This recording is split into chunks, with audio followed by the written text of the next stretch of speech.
오늘 말씀은 욥기 42장 1절에서 6절 말씀입니다. 욥기 42장 1절에서 6절 말씀 저희 한 절씩 교독하여 읽도록 하겠습니다. 제가 먼저 읽겠습니다.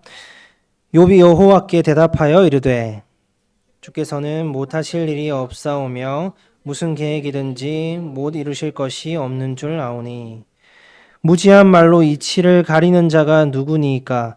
나는 깨닫지도 못할 일을 말하였고 스스로 알 수도 없고 헤아리기도 어려운 일을 말하였나이다.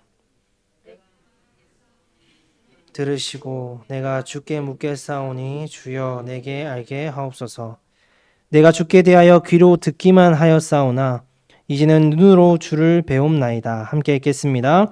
그러므로 내가 스스로 거두어 드리고 티끌과 제 가운데에서 회개하나이다. 아멘. 오늘 PPT가 조금씩 늦습니다. 이해해 주시기 바랍니다. 저희 지난주에 네일을 입지 않으신 분이 지금 PPT 하고 계셔가지고 신세대라고 하셨는데 PPT가 조금 늦습니다. 저는 네일을 입었습니다. 오늘은 그래서 Why me? 그리고 Why me? 라는 제목으로 함께 말씀 살펴보도록 하겠습니다. 뒤에 토론 중이셔가지고 PPT 한번 넘겨주실 수 있을까요? 제목 그 다음 거. 예, PPT가 있어야 조금 설명이 가능하긴 한데 제가 열심히 한번 말로 설명을 해보겠습니다. 원래 PPT를 잘 안 쓰는 사람이라서 이런 제목으로 오늘 살펴볼 거고요. 오늘 보면은 PPT가 잘 안 되니까 저도 말이 좀 꼬이네요. 동음이어라고 아시죠? 동음이어. 약간 이제 같은 단어인데 어떻게 악센트를 이제 주냐에 따라서 의미가 달라집니다.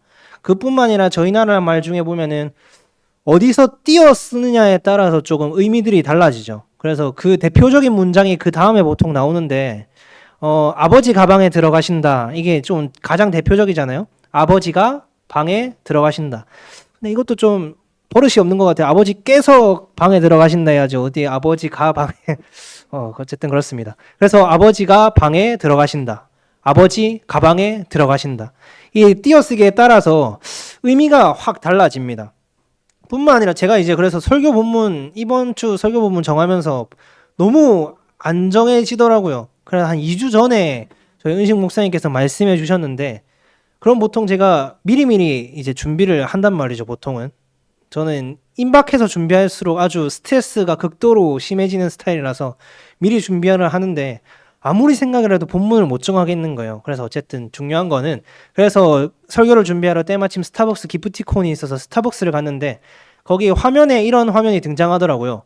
또 띄워주시면 너만 원하면 하고 나서 화면이 딱 바뀌는데 뭐라고 되냐면 너 10,000원 하면 별 5개를 줄게 이러더라고요. 이 띄어쓰기가 바뀌는 거에 따라 의미가 확 달라지는 거죠. 너만 원하면에서 갑자기 너 10,000원 하면 너 10,000원 쓰면 내가 별 5개 줄게 이걸로 의미가 확 달라지잖아요. 그래서 설교 부분을 못 정하고 가만히 있다가 이 화면을 보고 해가지고 그냥 정했습니다. 그래가지고 이 띄어쓰기에 따라서 확 어떤 문장이라든지 단어의 의미가 달라지는 거죠. 뿐만 아니라 아까 제가 동음이어라고 했었는데 그 단어 같은 경우도 악센트에 따라서 의미가 달라집니다. 그 다음 보여주시면 이거는 저희 부산 사람만 가능합니다. 서울 사람들은 이게 안 돼요. 서울 사람들은 이해이승 하는데요. 저희 부산 사람들은 이와 이가 다릅니다. 알파벳 이와 숫자 2는 악센트가 달라요. 그래서 이에 이승, 이에 이승, 이에 이승, 이에 이승 이게 부산 사람만 된답니다. 경상도 사람들 이렇게 악센트에 따라서 숫자 2냐 알파벳 2냐 이게 달라지는 거죠. 뿐만 아니라 내리는 눈, 우리 눈, 타는 말, 그리고 말하는 말 이런 악센트에 따라서 눈 이런 악센트에 따라서 내리는 눈이냐 우리 눈이냐 타는 말이냐 우리가 말하는 말이냐 악센트에 따라서 이런 의미가 다 달라진다는 말이죠. 이처럼 오늘 본문에도 악센트에 따라서 의미가 확 달라지는 단어가 하나 있습니다. 그게 뭐냐면 다음에 보시면 오늘 6절에서 회개라는 단어입니다. 회개. 제가 신학 대학원에 다닐 때 이 욥기로 박사학위를 받으셨던 교수님이 있으셨는데요. 이거는 악센트를 달리 읽어야 한다라고 하면서 저희한테 막 한 20장 되는 그거를 저희한테 막 주시더라고요. 그래서 요지는 그거였습니다. 이 회개라는 단어를 악센트를 달리 읽어야 되는데 그 악센트를 달리 읽으면 의미가 회개가 아니라 위로가 된다라고 하더라고요. 위로. 이건 회개가 아니라 위로로 읽어야 맞는 말이다라고 막 뭐 한 20장에 걸쳐서 저희한테 설명해 주신 게 있었어요. 그래서 이 단어도 악센트에 따라서 이제 회개냐 위로냐 이렇게 달라지는 거죠. 사실 이 악센트도요. 히브리어를 쓸 때부터 있었던 게 아니라 후대에 이제 집어넣은 거기 때문에 뭐 중요하나 싶긴 하지만, 그리고 또 회개, 위로, 사실 저는 그 두 단어가 좀 다를 뿐이지 일맥상통한 그 비슷한 의미다라는 생각이 들었습니다. 그래서 어쨌든 이 악센트에 달라지는 이 회개, 위로라는 단어를 욥기의 이야기를 통해서 함께 좀 살펴보았으면 좋겠습니다. 교회를 보면 시대 때마다 좀 관통하는 키워드들이 있는 것 같아요.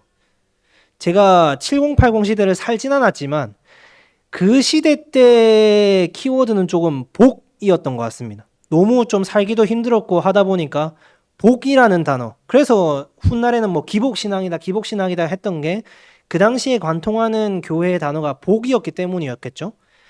그러면서 한 2000년대 뭐 이렇게 오면서는 조금 제가 생각하는 키워드는 죄였던 것 같습니다. 뭐 죄 아니면 회개, 좀 뭔가 죄에 대한 뭐 질책이라든지 그런 부분이 되게 복이랑 중첩해서 많이 됐던 것 같아요. 이젠 기복신앙 아니다라고 하면서 계속 뭔가 죄에 대한, 우리의 죄를 알아야 된다라는 그런 키워드가 관통을 했죠. 요즘 키워드는 방금 말씀드렸던 것처럼 위로인 것 같습니다.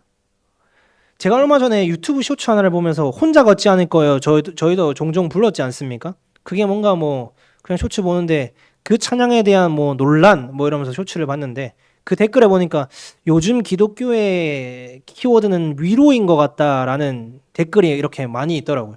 그냥 뭔가 좀 그렇게 오구호구 어르거 달래주는, 그러면 요즘 뭔가 되게 감동을 받고 뭔가 눈물을 흘리고 되게 좋아하고 하는 게 요즘 교회의 트렌드인 것 같다라는 댓글을 봤습니다.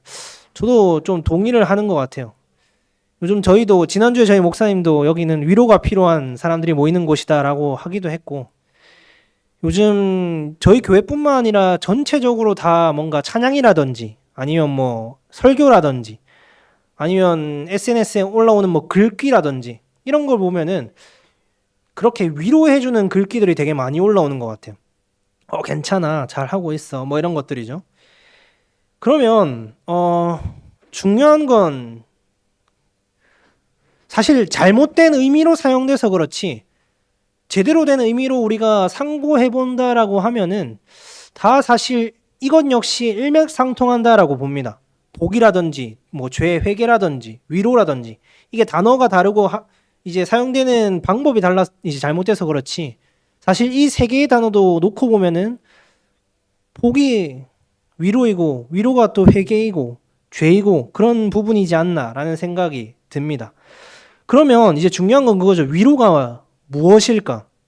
그럼 위로가 도대체 진짜 뭐지? 위로가 필요하다고 하는데 일단 사전적 의미는 이렇더라고요.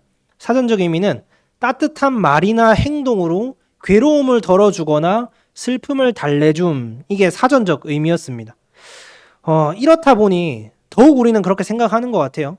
좀 어르고 달래고 잘하고 있다, 괜찮다, 힘내라 이런 말들, 그리고 뭐 지금 내가 겪고 있는 뭔가 문제에 대한 공감이라든지 그 문제 해결, 그러니까 하나님이 지금 우리 상황에 공감하시네 뭐 이런 것들이죠. 그런 것들을 위로라고 생각하는 것 같아요. 세상의 개념은 그게 맞습니다.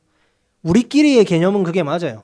뭔가 힘든 일이 있을 때 이렇게 하는 게 좋지 않나, 뭐 해결책을 주지 않더라도 진짜 네가 많이 힘들겠다, 지금 괜찮다, 잘하고 있다, 이런 이제 전적인 지지, 뭔가 공감, 이런 것들이 우리 사이에서는 위로가 맞죠. 하지만 하나님의 위로는 그게 아니다라는 거예요. 그런데 우리는 자꾸만 그 세상의 개념을 그대로 가지고 와서 이걸 하나님의 위로라고 생각하는 거죠.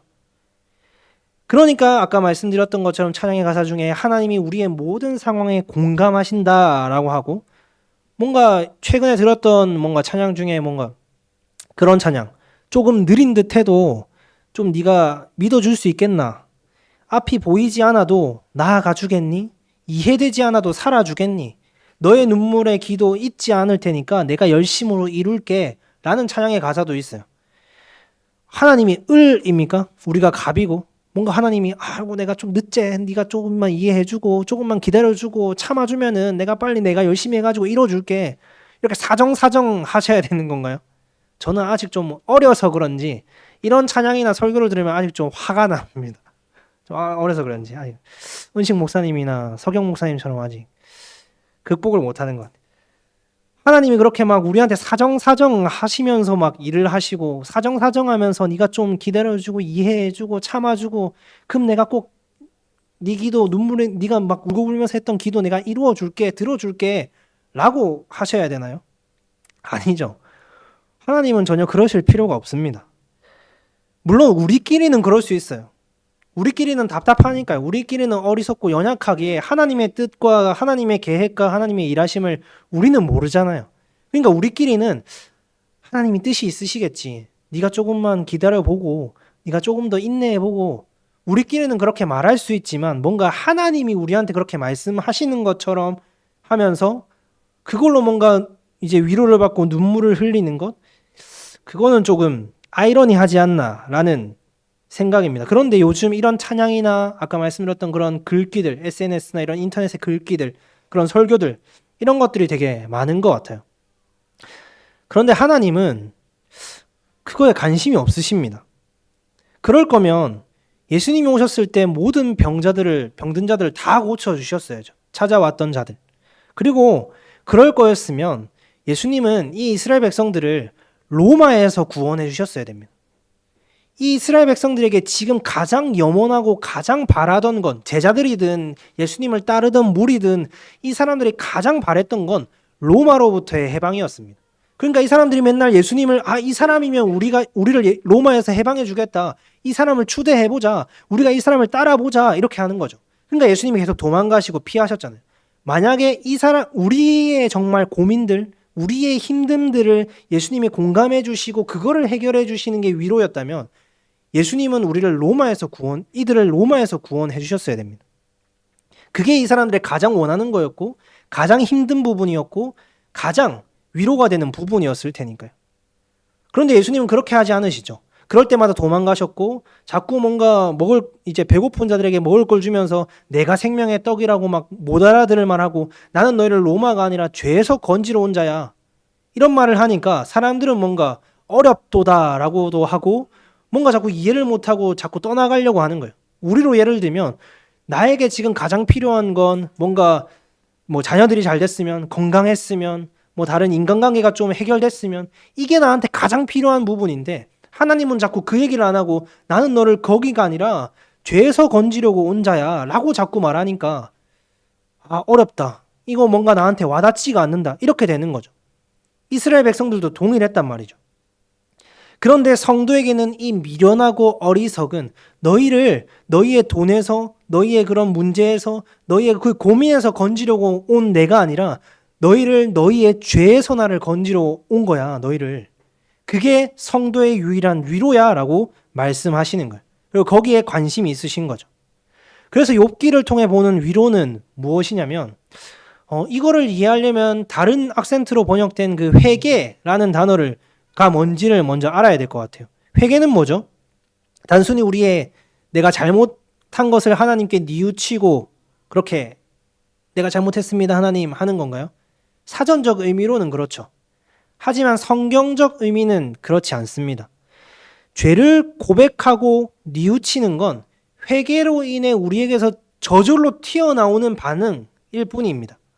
욥도 마찬가지였어요. 욥은 자신이 정말로 의롭다고 생각했던 것 같아요. 그래서 욥기 23장을 보면 우리가 잘 아는 고백이죠. 내가 가는 길 그가 아시나니 나를 단련하신 후에 나는 정금같이 나아올 거야 라고 해요. 근데 그 앞에서 뭐라고 하냐면, 하나님, 내가 자식도 다 잃고 지금 피부병도 걸리고 그래서 아내 떠나고 근데 새 친구는 나한테 와가지고 네가 잘못한 거야. 네 죄 때문에 지금 네가 자식도 잃고 아내도 잃고 네가 병 걸리고 지금 이 상태인 거야. 막 이렇게 하니까 욥이 막 논쟁을 한단 말이죠. 그러면서 욥이 하나님께 이 앞에서 뭐라고 하냐면 하나님 내가 지금 앞으로 가도 하나님이 안 보이고 뒤로 가도 하나님이 안 보이고 옆으로 가도 하나님이 안 보입니다. 하나님 도대체 어디 계십니까? 라고 하면서 막 따지면서 지금 이 얘기를 하는 거란 말이죠. 심지어 욥기 40장 1절에 2절인가요? 2절에서는 하나님이 욥을 향하여서 뭐라고 표현하시냐면 트집 잡는 자가 전능자와 다투겠느냐 하나님을 탓하는 자는 대답할지니라. 지금 욥을 향해 이렇게 말해요. 너는 지금 트집 잡는 자, 전능 하나님과 다투는 자 그렇게 이제 표현을 한단 말이죠. 표현을 하신단 말이죠. 하나님을 탓하는 자. 욥은 하나님과의 대화 끝에 결국 이렇게 고백하는 거예요. 오늘 본문에서처럼. 주께서 못하실 일이 없사오며 무슨 계획이든지 못 이루실 것이 없습니다. 나는 깨닫지도 못하는 일을 말했고 스스로 알 수도 없고 헤아리기도 어려운 일을 말했습니다. 내가 주께 대하여 이때까지 듣기만 하였사오나 이제는 눈으로 주를 배웁나이다. 그러므로 내가 스스로 거두어 드리고 티끌과 제 가운데에서 회개합니다. 라고 욥이 고백을 하는 거예요. 스스로 거두어 드리고 티끌과 제 가운데에서 회개합니다. 저는 이 장면과 이 문장을 보면서 또 한 명의 생각이 났어요. 스스로 거두어 드리고 회개하는 자, 스스로 돌이켜 회개하는 자. 누가복음 15장에 그런 자가 있죠. 스스로 돌이켜 내가 아버지의 품꾼 중에 하나라도 받아달라 하며 회개하며 나아가는 둘째 아들이 있단 말이죠. 성경은 이것들을 가리켜 회개라고 합니다. 회개. 그럼 결국 우리가 우리의 잘못을 스스로 깨닫고 스스로 거두어 드리고 돌이켜서 하나님께 이제 뉘우치고 개선해내는 것이 회개 아닌가요? 하나님께 돌아가는 것이. 하지만 그렇지 않습니다. 왜냐하면 이렇게 오해할까 봐 그 탕자의 비유 바로 앞에서 하나님께서 예수님께서 회개에 대해서 명확하게 정리하고 들어가세요. 그 앞에 양과 드라크마의 비유가 있죠. 거기서 잃어버린 양이 갑자기 눈이 좋아져가지고 주인께 다시 돌아오나요? 잃어버려진 드라크마가 떼굴떼굴 굴러와가지고 주인님 제가 여기 있습니다. 이렇게 주인께 찾아왔나요? 아닙니다. 양은 여전히 갈 바를 알지 못한 채 죽음 가운데 그렇게 막 방황하고 있는데 주인이 99마리 양 다 내버려 두고 주인이 찾아 나서서 그 양을 찾아낸단 말입니다. 그리고는 그걸 가리켜 회개했다라고 하세요. 드라크마가 그냥 잃어버려진 채 그 어둠 가운데 있었는데 주인이 집을 샅샅이 다 뒤져내고 찾아내서 그 주인의 열심으로 그 드라크마를 찾아내고는 이처럼 한 사람이 회개하면 하늘에서 정말 기뻐한다라고 말씀하시는 거예요.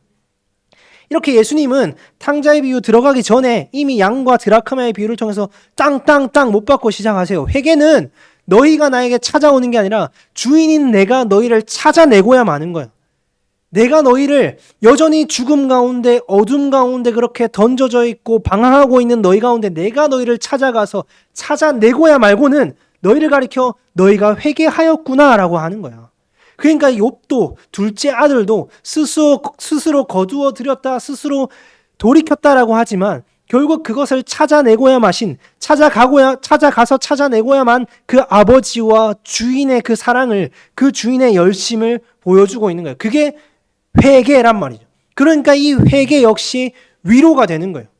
여전히 나는 내가 하나님께 잘못을 뉘우쳐서 하나님께 돌아갔다라고 생각했는데 여전히 어둠 가운데 있고 여전히 죽음 가운데 있고 여전히 방황하고 있는데 여전히 우리는 내 지금 힘든 거 공감받는 거 여전히 내 힘든 거 이거 해결되는 거 이걸 위로라고 생각하면서 내가 하나님을 위해 열심히 살아가고 있다라고 그렇게 생각하면서 살아갔는데 여전히 그거는 어둠 가운데였고 죽음 가운데였고 그냥 방황하고 있는 꼴이었구나. 그런데 그렇게 우리는 이것을 해결할 수 없는데 그런 우리에게 그 전능자가 그 주인이 그 아버지가 그 예수님께서 우리에게 찾아오셔서 내가 너희에게 찾아온 거야. 네가 나를 찾아오는 게 아니라 내가 너희에게 찾아와서 내가 너희를 붙들고 내가 너희를 회복시키는 거야.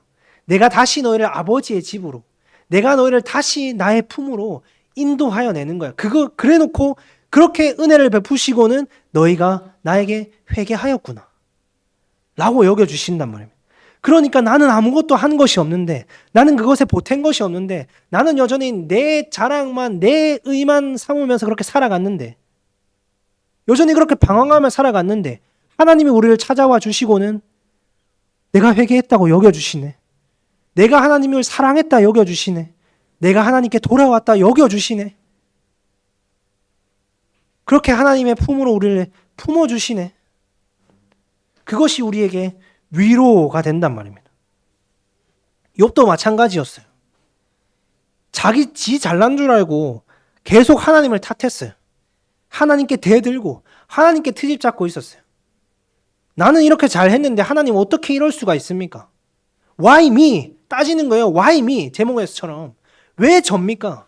왜 저에게 자식들을 다 잃게 하고, 왜 어떻게 이 내 몸에 병들게 하고, 그로 인해 아내까지 잃고 친구들도 찾아와가지고 나한테 막 뭐라 하고, 왜 저한테 이렇게 하실 수 있습니까? 라고 따지고 트집 잡았단 말입니다. 그런데 거기서 어떻게 해요? Why me? 하나님 왜 저입니까? 저같이 하나님께 대들었던 자, 하나님께 트집 잡았던 자, 하나님을 탓했던 자, 왜 저 같은 자에게 하나님의 자비와 긍휼을 베푸십니까? 그냥 하나님 무시하셨어도 됐는데, 하나님 그냥 그렇게 새 친구와 논쟁하다가 그냥 심판의 자리, 죽음의 자리, 어둠의 자리 가운데 내버려 두셨어도 되는데, 왜 그런 자에게 찾아와 주셔서 말씀하여 주시고 저의 자리가 어딘지를 깨닫게 해주시고 그런 나를 다시 찾아내고야 마시는, 내가 너를 다시 찾아왔어. 그래서 나는 너를 나무라고, 지금 나무라는 것처럼 보이지만 너를 심판하려고 나무라는 게 아니라 너를 회복하려고 나무라는 거예요. 왜 저 같은 자에게 이런 자비와 긍휼로 회복을 주십니까? Why me에서 Why me? 왜 접니까? 에서 왜 저 같은 자에게 이런 긍휼을 베푸십니까? 그걸로 바뀌는 거예요. 성도에게 위로는 이것입니다. 하나님이신 예수님께서 가장 낮고 낮은 죄악된 아래로 찾아오셔서 실패하지 않는 이 하나님의 계획대로 우리를 찾아내고야 마시는 그 열심, 죄와 사망에서 의와 생명으로 옮기시고 아버지의 품 안에 품으셔서 이제 모든 것들을 누려라, 살아라. 이 하나님의 은혜와 사랑이 위로란 말입니다. 그러니까 하나님의 위로는 그 노예된 삶에서 어떻게 잘 살아낼까? 거기서 어떻게 좀 잘 뭔가 살아내고 뭔가 조금이라도 더 얻어낼까? 그게 아니라 그 노예에서 건져내시는 것이 위로란 말입니다. 그러니까 위로에 대한 생각이 완전히 다른 거예요. 우리는 이 노예된 세상, 죄된 이 세상 가운데서 어떻게 좀 더 잘 살아볼까? 어떻게 이 문제를 해결해 볼까? 어떻게 이 문제를 더 잘 쌓아볼까? 나의 것들을 어떻게 더 잘 쌓아볼까? 그것을 해결하는 게 위로인데, 하나님의 위로는 이 죄된 세상에서 완전히 건져내시는 게 위로란 말입니다. 완전히 우리는 불난 집에 살아가고 있어요. 이제 불난 집에서 불에 타 죽게 생겼어요. 그런데 우리가 생각하고 세상이 말하는 위로는 그 불난 집에서 어떻게 좀 더 잘 살까? 물수건으로 조금이라도 조금 생명을 연장해봐. 욕조에 물 받아놓고 조금 더 그렇게 살아내봐. 조금 덜 뜨겁게 뭔가 물에 젖은 담요로 덮어내봐. 그런 것들로 우리는 위로를 삼고 있다라고 한다면, 예수님의 위로는 그 불난 집에서 완전히 구출해내는 것이 위로란 말입니다. 그러니까 완전히 다른 거예요. 우리가 보기엔 그 예수님의 위로가 어리석어 보이죠. 왜냐하면 우리 중에는 그 불난 집에서 구해낼 자가 아무도 없거든요. 그런데 예수님의 관점은 불난 집에서 완전히 건져내시는 것, 그 죄된 세상에서 완전히 건져내시는 것, 그게 구원이고 그게 위로란 말입니다. 우리는 끝까지 그럼에도 이럴 거면 다시 애굽으로 돌아가는 게 좋겠다 하는 우리겠죠. 우리는 여전히 이 죄된 몸과 죄된 세상을 벗어날 수 없기 때문에 죽을 때까지 하나님, 이게 애굽이 더 좋은데요. 그냥 내가 돈 더 잘 버는 거, 이 문제 그냥 해결되는 거, 그게 더 나에게 피부에 뼈저리게 와닿는 위로인데요 하는 우리들이겠지만, 하나님은 우리 가운데 끊임없이 뜨문뜨문 찾아오셔서 우리의 이 말씀을 통해, 그리고 우리의 삶을 통해 보여주시고 말씀하실 거예요. 진짜 위로는 이 땅 가운데 있는 게 아니라, 진짜 위로는 아래로부터 오는 게 아니라 위로부터 주어지는 게 위로야. 이 예수님의 위로부터 주어져서 예수님께서 찾아오셔서 진짜 우리를 우리의 죄에서 건져주시는, 그게 우리에게 위로야. 지난주 목사님께서 말씀하셨듯이 맞습니다. 이곳은 위로가 필요한 사람들이 모인 곳입니다. 그러면 우리에게 진짜 위로는 무엇입니까? 그냥 직장, 인간관계, 돈, 자녀, 건강, 그 외에 이 땅의 그 문제들이 공감받고 해결받는 것, 그것이 위로입니까? 아닙니다. 우리는 여전히 죽을 때까지 이 프레임에서 벗어나지 못한 채 그것들로 인해 울고 웃고 기쁘고 슬프고 하겠죠. 때론 우리의 열심으로 하나님을 감동시키고 기쁘시게 하며 하나님께 뭔가 나아갈 수 있다고 착각하며 살아가기도 하겠죠. 근데 그래봤자 지난주 목사님의 표현으로 따지면 게임 아닙니다. 그래봤자 다 게임 아니에요. 아무것도 하나님 앞에 보탤 수가 없어요. 그냥 다 죄 아닙니다. 눈꽃만큼도 효력이 없다라는 거예요. 이토록 연약한 우리 가운데 하나님이신 예수님께서 친히 굳이 찾아오셔서 그런 우리를 우리의 죄에서 건져주시는 거예요. 근본적인 문제를 해결해 주시는 거예요. 근본적인 문제를. 우리는 어리석어서 시시때때로 그렇게 다시 애굽으로 다시 세상으로 돌아가겠지만 그런 어리석은 삶 가운데 뜨문뜨문 하나님께서 우리의 눈과 귀를 열어주셔서 가짜 위로 말고 진짜 위로가 무엇인지 깨달아 누리게 하시기를 바랍니다. 진정한 위로는 아래로부터 주어지는 것이 아니라 위로부터 주어진다는 것. 땅의 것으로 엿바꿔 먹은 예수가 아니라 진정 하늘의 신령한 것으로 우리를 건지시고 품으시고 살리시고 회복하시는, 그것이 위로라는 것을 우리의 매일의 삶을 통해 보고 듣고 깨닫게 하시길, 그래야 진정한 위로를 맛보아 누리며 살아가는 우리가 되게 하시기를 간절히 바라고 소망합니다. 이 시간 우리 함께 찬양 또 고백하며 나아갔으면 좋겠습니다. 설교 전에 함께 고백했던 그 찬양 티끌의 노래 다시 한 번 더 고백하며 나아갔으면 좋겠습니다.